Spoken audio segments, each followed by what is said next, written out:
Hello and welcome to Ink and Inspiration, the interview series produced by Write and Vibe Publishing. In this series, we dive deep into the world of writing and all the incredible individuals who support it. From authors to publishers, indie bookstores to agents, conference organizers, and more. We speak with the people who make up the vibrant writing community ecosystem. Whether you're an aspiring author or a seasoned professional, this series is for you. This is your host, Corey. It's time to get lit. Hi, and welcome everybody to another episode of Ink and Inspiration. Today, I have the lovely and talented Mazey Eddings. I met her at an event at Loganberry Bookstore, and we were at the same table. And I was just like so impressed by her because people just kept coming up and like, oh, please sign all of my books. And it was like really incredible to watch. But also, like, Mazey is a really super fun, energetic person that I just kind of clicked with. And I was like, would you please be on my show? And she said, yeah. And so here we are. So welcome, Mazey. Go ahead and tell us a little bit about yourself. Okay, I just have to say, you did not have to beg me for a second to be on here because I was like dying to hang out with you more. I was like, oh my God, I'm obsessed with Corey. Like, we were vibing so hard. Was it your cousin that I met too? Yes. As you said, my name is Mazey Eddings. I'm a romance author. I've written both adult and young adult contemporary romances, and my most recent release was my YA debut called Tillian Technicolor. And then I have a trilogy of adult romances. And they all, I don't know, I didn't set out for this to be my like niche initially, but they all kind of have a focus on neurodivergency and mental health and things like that, and kind of finding love in a way that like celebrates different brains. I myself am autistic and have ADHD, and so it comes from a very personal place. But yeah, that's the main thing. I'm really into cats too, so like yeah. Those are the main personality traits that I have. So how many cats do you have? I have 2, and I would have 4 if I could, but I have been told that I'm on a cat buying ban. And because like I have this dream, I'm sorry, I know this has nothing to do with rating, but so I have a very dark gray cat and a very light gray cat. And I have this dream of getting an all black cat named Alfredo and an all white cat named Pepper. So I have this beautiful gradient. And then I would make my fiance and I match where we wear black turtlenecks and white jeans. Oh my goodness. Like, a Dillard's photo shoot with our like gradient of cats. So one day I will just make that happen. But yes. Well, I connect with you on 2 different ways through that. And of course, like you said, this has nothing to do with whoa, where did those balloons come from? That was amazing. I loved that. Like, wait, what happened? No, because your hands didn't even look like they were near the keyboard either. Oh my gosh. Okay. Yeah. It's probably time to switch to like something else, but that was really fun. That added like a lot of spark to it.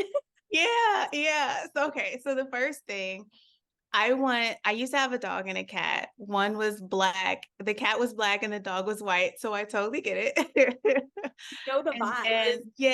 And like I want a dog, but my husband's like, no, so I'm kind of on a dog buying ban, but it's like, can they really stop us? It's more just like we're biding our time, like right. We know we're working the system. Yes, the more you bring it up, the less it is like a surprise when you just come home with one. Yep, it is a long game that we are playing, and we will win. Yes, we will. The second one is, so my family did like a photo shoot. I want to say it was like 3 years ago, right? And so it was a fall photo shoot, and I thought it was so cute. We wore like gold and black.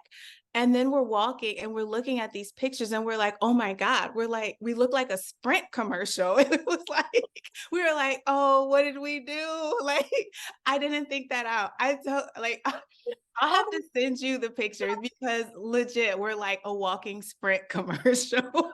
That is so funny. I love like, I feel like that has potential to go viral on something where it's like, I accidentally turned my family into a Sprint ad. Like, that's amazing. Yeah, it was wild, Mazey, I promise. I love it. I love that so much. Yeah, the pictures came out really cute, but Yeah, it was kind of like this funny joke. that's amazing. Yeah, but let me go ahead and start. Let me ask you the Yeah, yeah. first question. So like with all the books you've written, like what inspired you to want to become a writer? Are there times where you have to kind of motivate yourself to keep writing or anything like that? I love that question. I actually talked about this with my therapist this morning. So like I Wow, love okay. it. Yeah. But I think like in so many ways, like growing up and being a kid and having difficulties with like social interaction and like connecting with people, because I of being neurodivergent, friendships and like a lot of my life experiences came through reading, and it became this really really like almost safe way to explore the world and Mm, dive into different experiences and kind of understand human nature in a different way. yeah, And so my love of reading is just something that I've has always just kind of been like a core personality trait.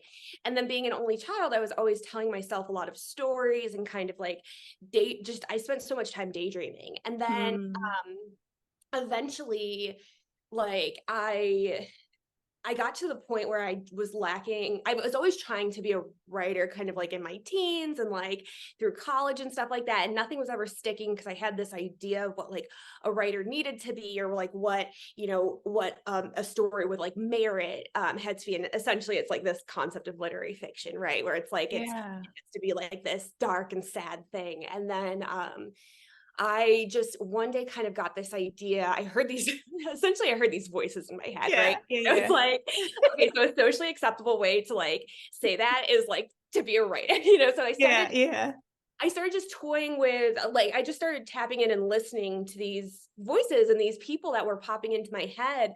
And then I almost started to feel like a scribe. And it was like Mm, almost like unlocking a creative muscle that I had kind of been resisting before. And I realized like the more I indulged it, the stronger it would grow. And like the more hungry I would be to like create and kind of dive into these characters in these different worlds. And so mhm, when I stopped looking at like writing as kind of like a labor or like this painful process, and instead of like this really mhm, fun, like almost like self-care thing where you go outside of yourself and you're like learning about new characters and different people, mhm. it really changed my perception of writing and how joyful it can be. And so I mean, a lot of times I get writer's block and I have to like just kind of push through, and there I don't want to write and I still have to get words on the page, but I kind of Mhm, know that as long as I'm moving forward with a story, I can mhm. always go back and like rebuild off of that too. And so no, it doesn't always feel good to write. Sometimes it's the most painful thing in the world, but like, at the end of the day, having something on the page that you can even just return to and edit is better than not trying at all or not pushing through with that. Yeah, yeah. So you mentioned like deadlines, right? And so you mentioned a couple of things that was kind of like, oh, I like that. Like, getting to know like different people for their like characters and things like that. But one of the things you also mentioned was just being like on a deadline. So this is a perfect time to mention that you are traditionally published. Yay. Yay. Yeah. Sometimes boo, but Yeah. like depends. It depends on the day. Yeah. So like, are you on a lot of deadlines for them or do you put like your deadlines on yourself? So my trajectory has been a little bit different and unique than I think a lot of like traditional pubbed authors Mhm, go through. So essentially I wrote my first book, A Brush with Love, and then edited it and then queried it with agents. And then while I was going through that querying process, I started writing the second book, of like, because it's this interconnected standalone of like friends. mhm, And I started writing that just because I wanted to. And it was so fun and mhm. exciting. And like, I just couldn't stop writing. And so Yeah. essentially, I had it in my head that like, either I'm able to go this traditionally published route, or I'm gonna figure out how to self-publish. Mhm. I mainly like looked into TradPub because I just didn't have the initial money to like front certain costs that came with it. I was like a very Mhm. broke college student at the time. Um, and so, I essentially by the time and my first book almost died on sub with editors. Oh, Um, wow. it was only because my now editor came back because she had turned it down initially, and then she came back and she was like, I really love your voice. Are you interested in doing a revise and resubmit? And so Mhm. I was on sub for so long that I essentially had the second book done. And so because I just like don't understand how things work a lot of the time, I just like sent that along to, and I was like, here you go, here's book 2. And she was like, oh, okay, like, what's this about? And I was like, it's like about an erotic baker with ADHD who has like a 2-night stand and, gets pregnant. She's like, okay.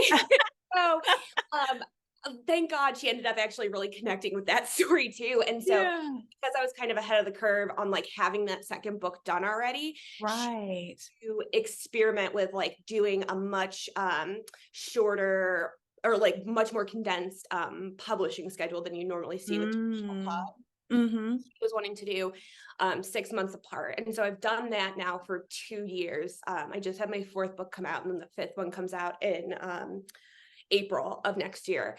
But it has been really, really tough to do that. And so I'm finally at a point where I'm like, okay, I actually really need to like pause and like kind of give my brain a chance to like reset, Yeah. because it has been moving so rapidly, and being on Mhm. those deadlines, like for a while I was ahead. I was like, oh, this is nothing. But now, like this last one, I was like, oh my God, I'm so behind. Like Uh-huh. I can't Uh-huh. get this done. So I've been very lucky that like I can ask for extensions and things like that. But Okay. Okay. I have been, yeah, my deadlines have been slowly catching up to me. And like I thought I had more time at certain points. But I look at the hustle of indie pub and like this, Mhm. kind of the survival need to like publish really rapidly too. And I'm just so Yeah. amazed at the hustle that people are able to like do and maintain with that way. And like Mhm. I have so much like admiration for that too. It's definitely a different like schedule trajectory, but it's amazing what people are able to do with self pub. Right, right. It's just like some people, myself included, have trouble balancing it all. That Mhm. you are engaged, so you're in a relationship, and Mhm. you also are a dentist, Yes. and you're also publishing a book every 6 months. Like, do you Yeah. have any tips for, like, balancing anything? Because that's a big time is big, Yeah. and people are like, "Well, once you go to work and you come home and, you have to entertain, like, significant others or children or even yourself and kinda, like, unwind after work, like, it doesn't really leave too much creativity, like, in the brain. Like, do you have any tips or anything like that? So, I mean, you are 100% right. And I think that that's like the biggest struggle that creative people, and I think particularly like women in creative fields have to face too, because there's so much just emotional labor and caretaking labor that's like kind of automatically put on us Mhm, or expected of us, regardless of like the relationships that we have, or if we're mothers or anything like that. um and there's almost like this sense of guilt too, right, where it's like it feels mhm. almost selfish to like indulge in your Yeah. creativity and that time to like be on the page. And I will say, like, I am incredibly um privileged to have had the time that I have to like really Mhm, indulge in my books. One, I wrote a lot of my books during dental school, ironically enough, because I can't like auditorily process things a lot of the time. mhm. And so um I like lectures were mandatory, but I would have to go back and like basically transcribe a lecture, Oh, wow. read it to understand it. And so during the actual lectures, I was sitting there and it was like my writing time essentially, because I was like, I have to do my learning at like 2 a.m. when I'm done transcribing this, just because that's how my brain works. And so I was, I had that kind of time to just sit there, and it was like way more interesting than just like listening to somebody talk at me and not being able to process it. Um, Yeah. And then, I'm also very lucky that I have a partner that always encouraged me to like kind of dive into these worlds and like, essentially leaves me alone a lot of times to write. Yeah. Um, and so that, that is like a tremendous privilege that I know has contributed to my ability to do this. And I don't have kids. And so like I think about that a lot, like mothers who have so much mothering to do while writing. But that being said, I also did not have a lot of balance for a really long time with like my Okay. creative process. And so because it seems like I was doing everything because I was stretching myself too thin to the point where I didn't feel creative anymore. I felt really, really like Mm. dried up, and I couldn't put a sentence together and things like that. And so I'm starting to learn that working that quickly isn't actually always that beneficial for a long creative career. Mhm. Mhm. And it feels like a race all of the time, but Yeah. it's actually not, because our best stories need time to marinate, and we need to get to know. Yeah. The daydreaming phase is so crucial. And so I really think like prioritizing a dedicated amount of time that is like your time to be creative, no matter what that looks like. Even if it's not writing, like if you're doing some sort of other hobby, at least you're exercising that creative muscle in some way. Mhm. Mhm. So that's like a big tip for me. And then I think, just remembering like indulging in media that like makes you feel creative too. So, like with a partner, watching movies or TV shows, or listening to music that like inspires you also helps to kind of replenish that well. Mhm. Mhm. But yeah, it's more of like a do as I say, not as I do, because I've stretched myself way too thin, previously. And so I'm still learning too how to like not face that burnout. Every time you say something, I just like connect to it because I wrote a lot of my first book when I was in undergrad. Yeah, yeah, know. And I'm always like, it's not the best thing to do, but hear me out. Like, don't do what I did because Uh-huh. you need to pay attention. Like, You but know, yeah, getting yeah, it that was feeling my okay. accounting classes. I was like, I'm not understanding it anyway. Let me just Yeah.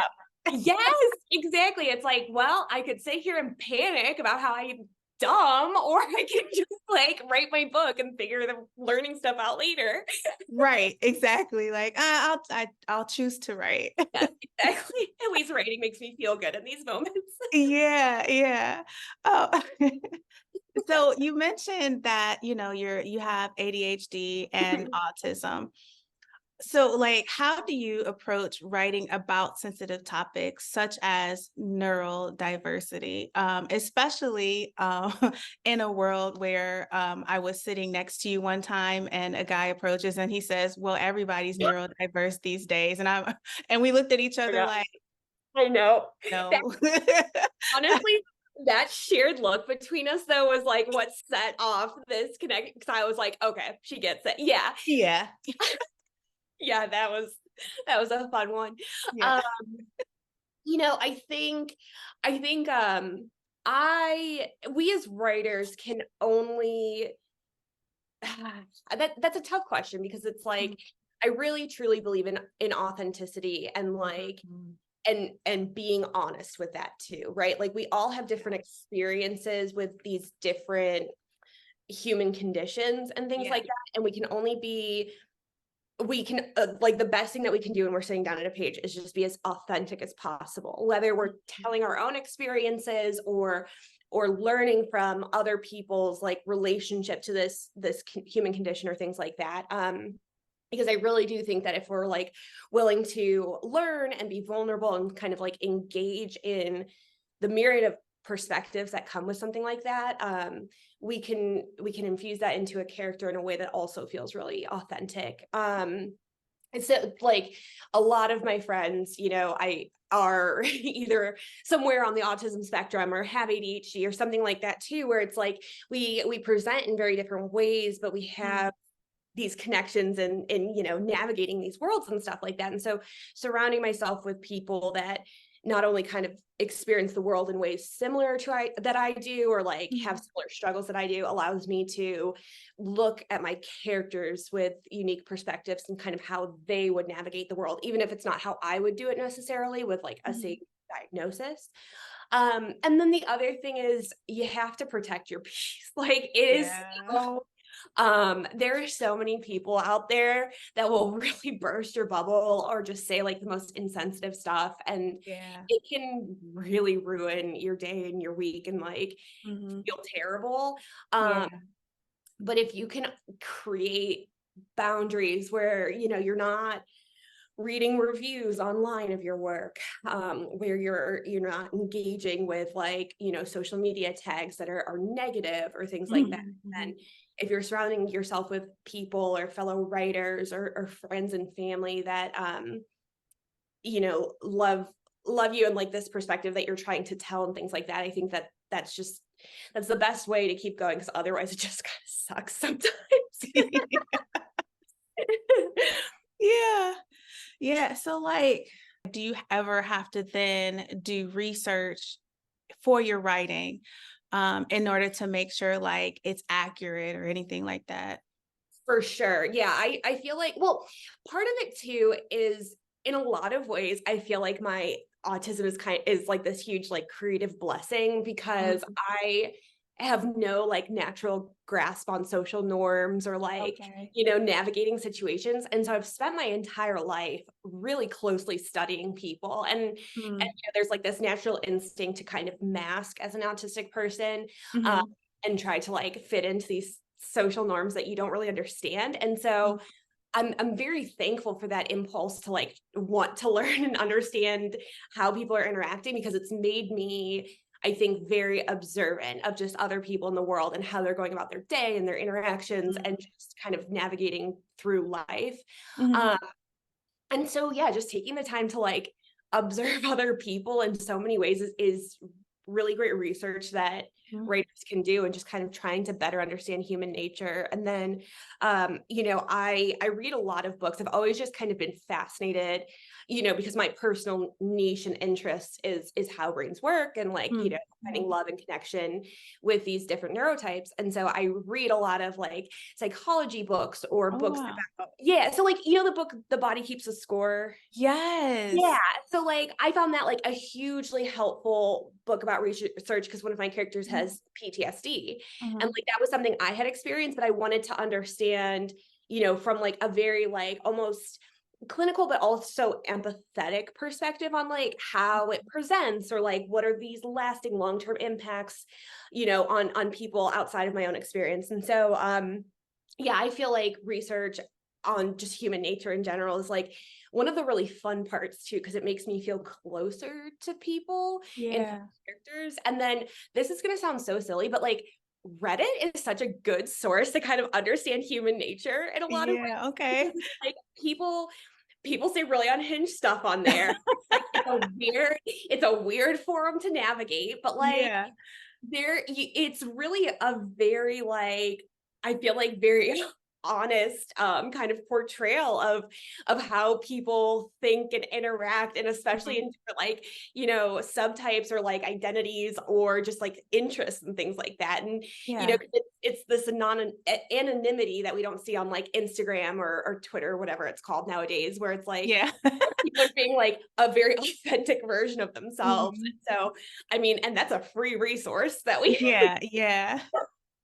I sometimes will just go down, not like Reddit, but like just social media threads. And I'm like, what are these people saying? And it's Yeah. always so interesting. Some things you're like, oh yeah, that's a good one, or oh, they make a good point. And other ones you'd be like, What? yikes, like Yeah. how are Yeah. you? Like you must not have any friends. Yes.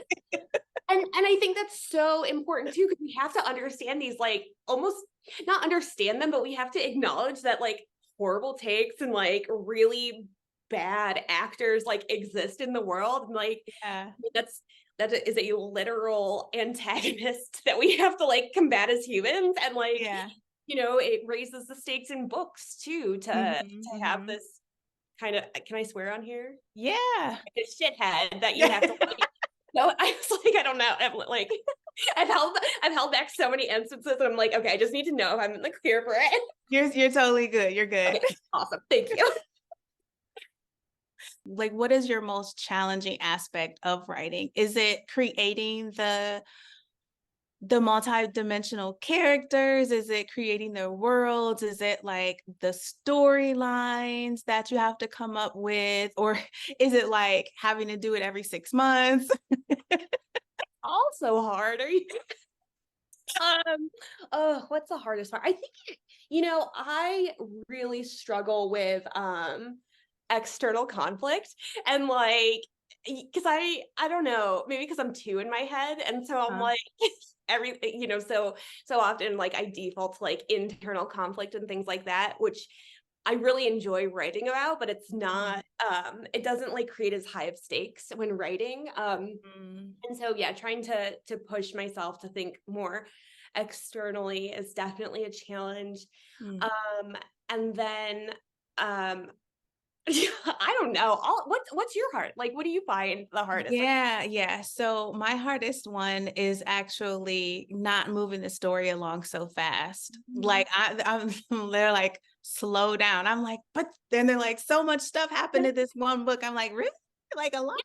Yeah, what's Because I didn't stop and like slow down and like do the descriptions of like what's around them or how are they internally like continuing to feel, so that's my hardest. Yeah, because it can feel so exciting to keep that story going. And yeah, painting in Yes. general is just like, I'm like, I don't even think I fully know what a well-paced novel is. Like, if I did, I probably would make one. Because it's just like, it's such a vague, like amorphous concept. I'm like, but what is pacing? Like, what is that? Yeah, Um, yeah. yeah, I feel you with that too. Oh, go ahead. Sorry. I didn't mean to cut you No, off. no, I was just laughing. Oh, okay.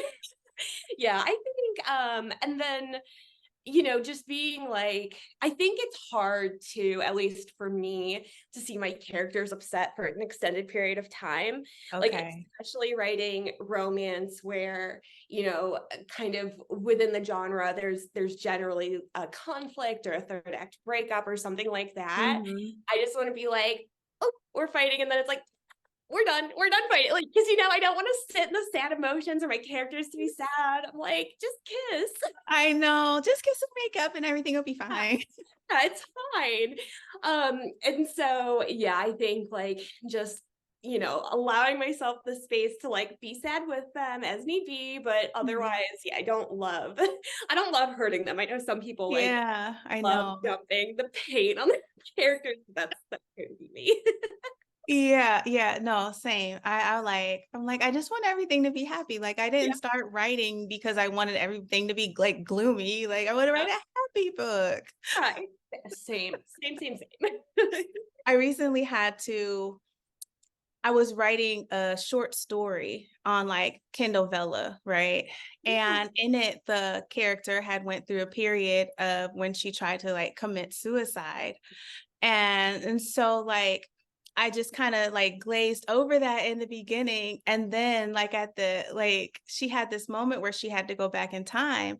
And I was like, oh no, like how did I get here? Why did I take myself to this place where now she has to like be sad and I have to discuss the emotions that she felt and why she felt that she needed to do this. And I'm like, oh, how fast can I get through this? Yeah, the impulse is to like how quickly can I wrap this up and like not feel these emotions with them. Like Yeah. you feel like sometimes writing is almost like method acting where you feel like you're really taking on the emotions and like experiences of your character. Yes, I was just about to ask you the same thing Yeah. because it's like I don't like not being happy. I prefer to be happy and when my character is like going through this like now I have to feel it and I don't want to feel it. Yes. Yes, I don't want the angst. I don't want the sadness. I don't want it. Just be happy, damn it.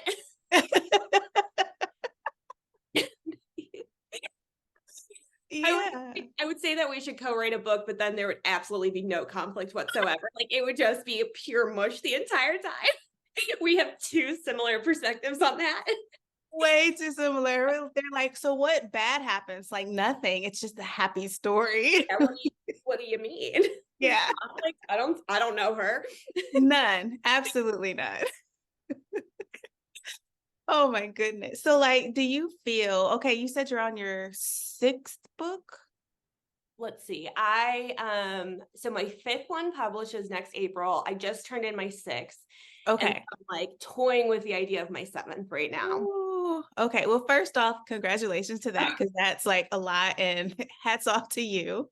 But second, like since we're supposed to grow and evolve and even as writers, you feel like your writing style has evolved since your very first publication. Oh yeah. And Yeah. like if so, like how? If you can even pinpoint how. I think I first of all, I have like trouble rereading my first book because it just makes me cringe so hard. And like I it's not one I enjoy revisiting or looking at.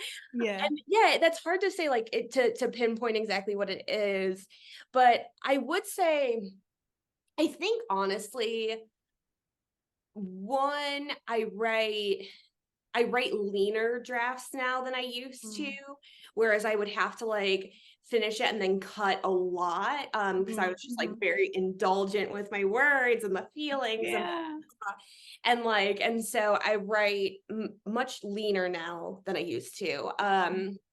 Which makes like the revision process more fun because I actually get to be more indulgent with it instead of like cutting my darlings as much. I can kind of like play and toy around with it. And then, I've gone through a pretty interesting like cycle with my relationship to my work because like my first two books, I would say I essentially wrote just for the joy and the like those were the first things I had ever done at all just for the Mhm. joy and fun of doing them. Like purely just I was writing for an audience of one and having a blast with it. And I loved Yeah. it so much that I was like, let me see how far I can take this. Mhm. Um, and then starting to write, like books three through, I guess, I would say three through five at this point were like really terrifying because then you start getting reviews and you start getting like you get editorial feedback but then you also get tagged in like horrible things on Instagram. Oh no.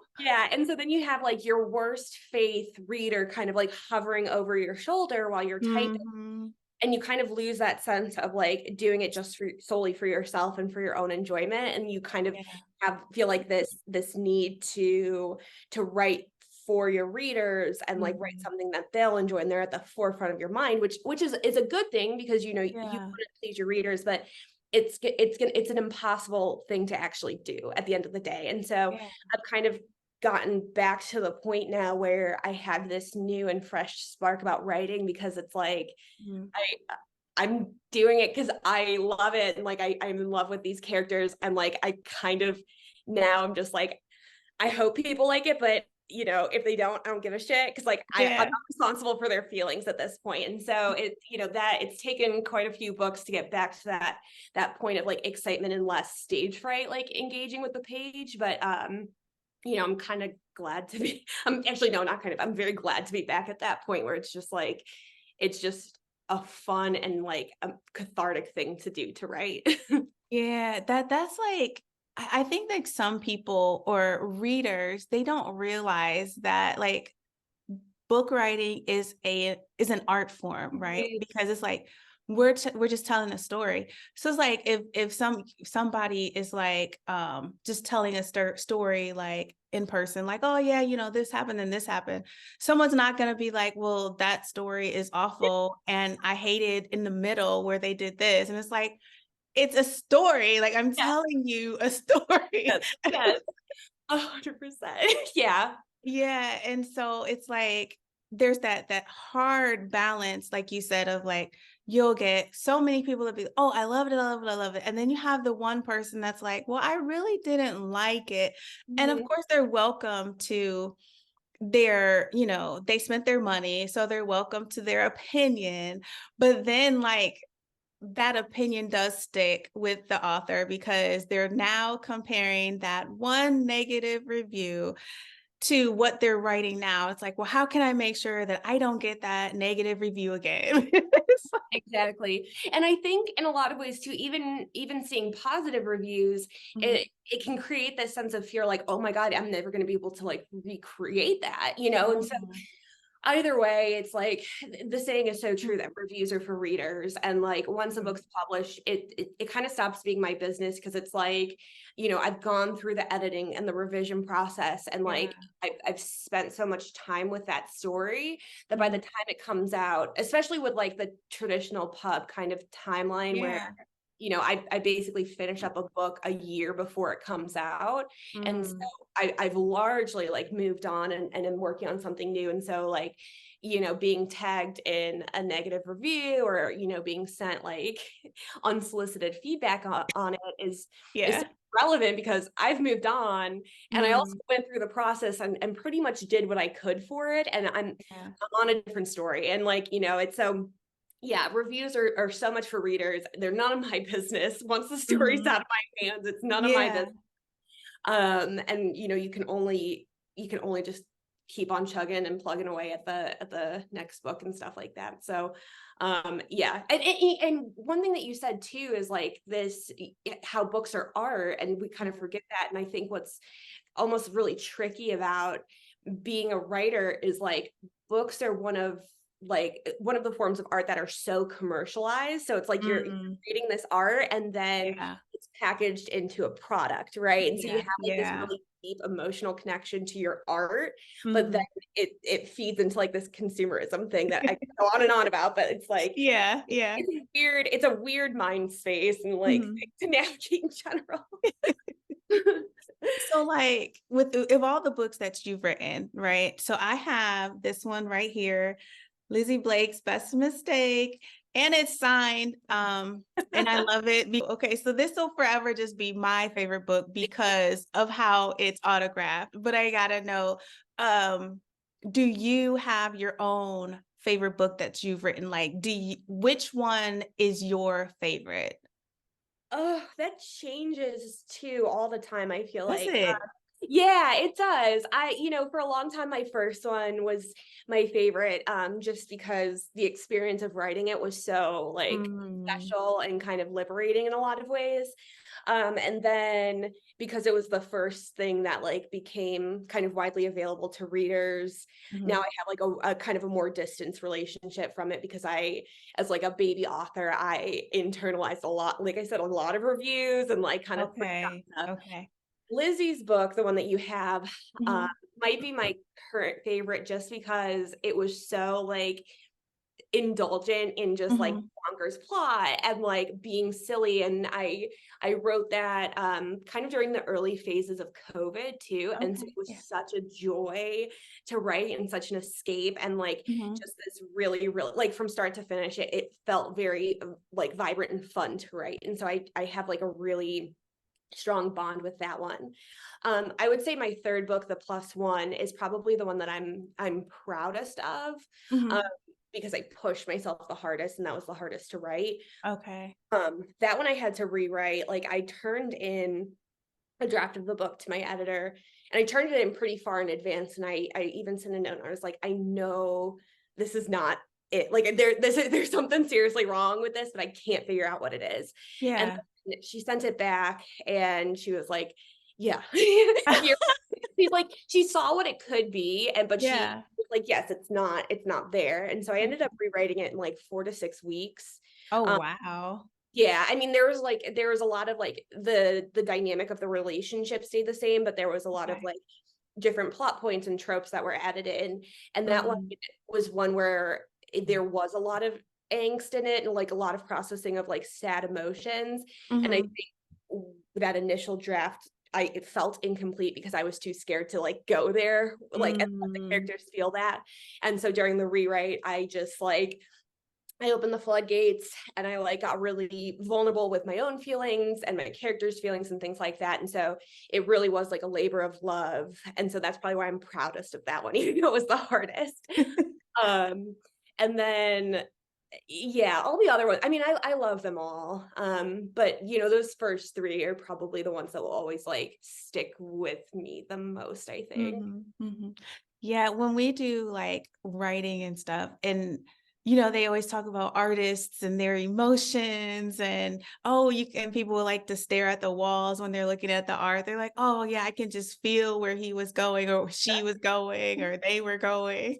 And so I think that when we are, even as writers, able to add some type of like that feeling that goes into, and we are able to like connect it to those words so that the readers feel it too, is like when our best work comes out. It's just hard getting there sometimes. Oh yeah. I couldn't, you summed it up perfectly. Like, yeah, and it is it's so hard.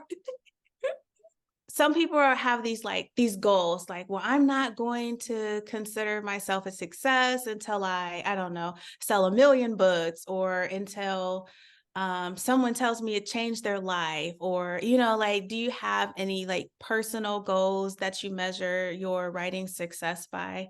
Yeah, I think the thing that is interesting, and I see this with a lot of like writers that I talk about it, we're constantly moving the goalpost further and further to like basking in our achievements, right? Like at Yeah. first it's just, I just want to finish the book. I just want to finish the Yeah. story.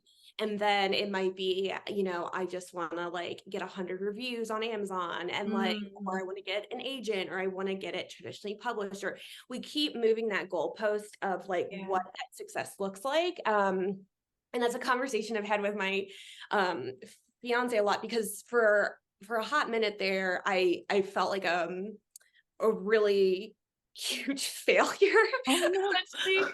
I mean, we're our own worst critic, but I think Yeah, we are. like looking at publishing and like traditional publishing, I think it's hard not to fall into that Mm, like desire or want to hit like a bestseller list, or yeah, mhm, get mhm, a certain advance, or sell a certain amount of copies, or get mhm, like book of the month, or this, that, or the other. And after like 4 books, I wasn't hitting any of those kind of like mm, arbitrary metrics that actually don't measure success. And mm, I had a very like vulnerable conversation with my fiance, and he's like, I remember when all you wanted was to finish the book, and then you mm, just wanted an agent. And he's like, it doesn't, this metric of success will if we base it so much on what other people like do with our work, we'll never be like mm. satisfied with it, I feel like.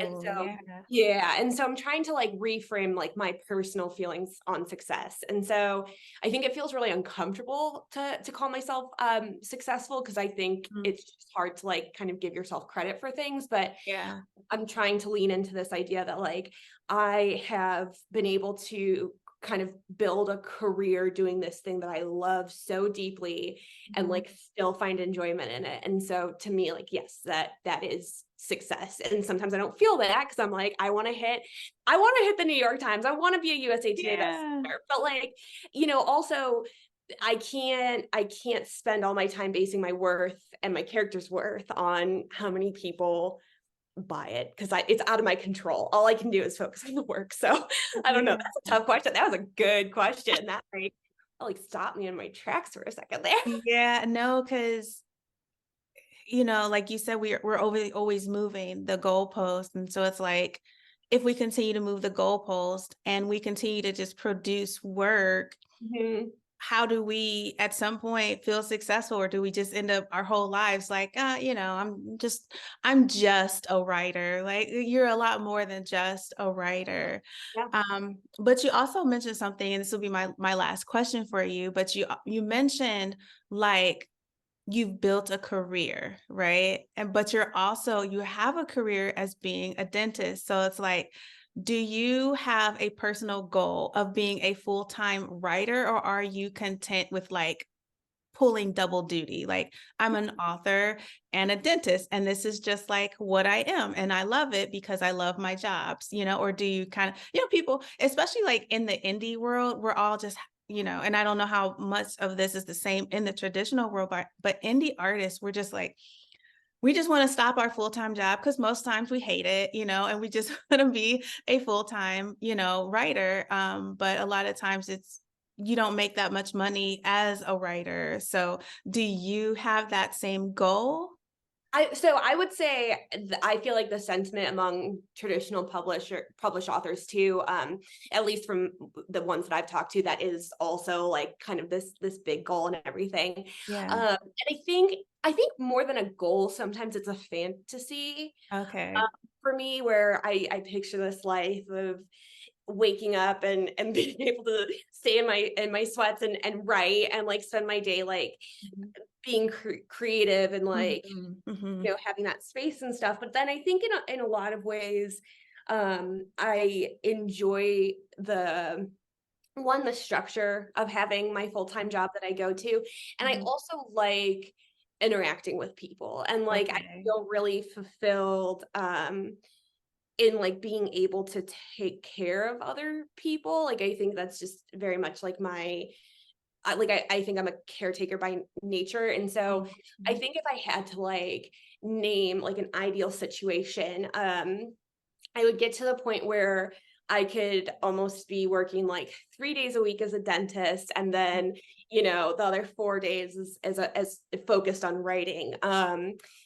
And then, because like you wouldn't think this, but like being a dentist is actually kind of like taxing on the body. Like you're Wow. Okay. back in your shoulders and your neck thing is Oh, like, it's really like, yeah, kind of taxing on the body. And so I already feel like very old physically. And so I'd like to be able to like, not wear my body out to the point where I'm like, I also, I mean, working is hard. Like, it's so trite and arbitrary, but like working, like I hate having to like work for a paycheck. Like that sucks. Like, like if I could retire, I would retire and, just like dick around for the rest of my life. But like, absolutely. Absolutely. I've been trying to retire my job since I was like 2 years in. oh yeah, I saw somebody with like a patch that said aspiring retiree, and I was like, yeah, that's what that, I mean, that is the goal.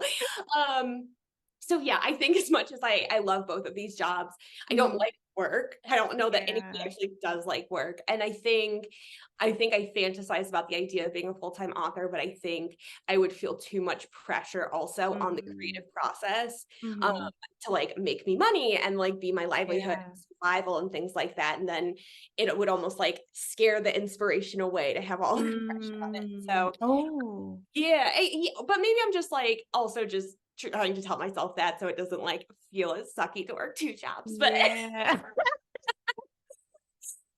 who knows? We all just delude ourselves in one way or another, right? No, that's a good point, because it's like once the stability is gone from the check you're going to receive, are you then so nervous and worried and anxious that your creativity just goes away? That's a good point. It's a lot of stress to put on your creativity, like something that is supposed to be kind of free of like these financial obligations, and then all of a sudden your livelihood's relying on it. It's like oh my gosh. Well, that's going to give me something to think about. Maybe our other full-time jobs are actually this gift, this blessing for our creativity. Yeah. But not so much. Wishful thinking. Yeah. Oh my goodness. No, that's a good point. Oh man. Well, I've had such a good time, as expected, talking to you today. You are just so fun. This has been such a treat. I know. I was like, now I feel like one day I'm just gonna have to like come down and like visit you so we can like really like hang out. I would love that. I would love that. That would be so fun. Or the next time I'm up in Cleveland for sure. Yeah. Yes, absolutely.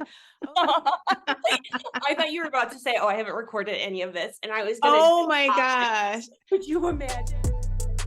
All right, that is it for this episode. Whether you watched on YouTube, listened on your podcast platform, or saw a snippet on social media, I hope that it was valuable for you and that you will return for another episode of Ink and Inspiration.